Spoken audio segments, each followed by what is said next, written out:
အားလုံးပဲမင်္ဂလာပါခင်ဗျာကျွန်တော်ရဲ့ literature feed channel လေးမှာပရိသတ်များကိုပြန်လည်ကြိုဆိုလိုက်ပါရခင်ဗျာ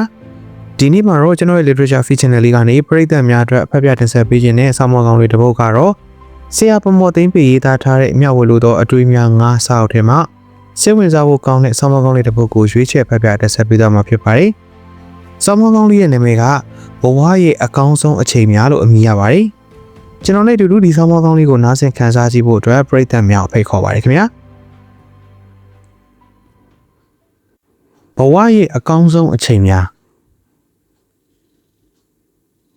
ဒီနေ့ဟာဇွန်လ15ရက်နေ့ပါ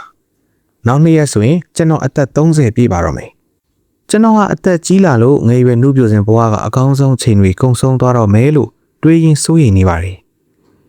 ကျွန်တော်မနက်တိုင်းအားကစားရုံကိုသွားပြီးလေ့ကျင့်ခန်းလုပ်လို့ရှိပါတယ်အဲ့ဒီမှာလေ့ကျင့်ခန်းလာလုပ်တဲ့မိတ်ဆွေကြီးနှစ်ကိုနဲ့ဆုံတွေ့စကားပြောပြကြတယ်နှစ်ကိုဟာအသက်89နှစ်ရှိနေပါပြီဒီမနက်မှာကျွန်တော်ဟာစောစောကပြောခဲ့တဲ့စိုးရိမ်စိတ်နဲ့မပြောမရွှင်ဖြစ်နေပါတယ်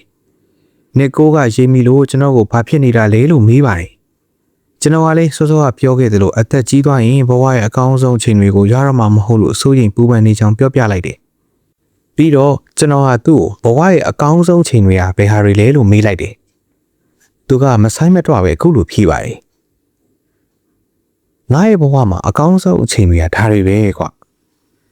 ငါဂျာမနီနိုင်ငံမှာမွေးတယ်ငါမိဘတွေကငါ့ကိုအရန်ချစ်တယ်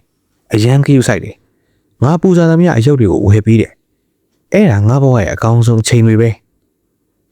ငါကြောင်းစားတတ်တယ်တငယ်ချင်းအစ်တွေရပြီးအတူကစားကြတယ်အဲ့ဒါငါဘဝရဲ့အကောင်းဆုံးချိန်ပဲငါပထမဆုံးအလုပ်ရလို့ပထမဆုံးလစာကိုထုတ်ရတော့ကလေငါဘဝရဲ့အကောင်းဆုံးချိန်ပဲငါမိမကရီးစားဖြစ်စားမလို့ငါ့ကိုချစ်ပါတယ်လို့ပထမဦးဆုံးရင်စပြောတော့ကလေငါဘဝရဲ့အကောင်းဆုံးအချိန်ပဲဒုတိယကမ္ဘာစစ်ကြီးဖြစ်တော့ငါတို့ကဂျာမနီနိုင်ငံကနေဩစတြီးယားနိုင်ငံကိုထွက်ပြေးကြရတယ်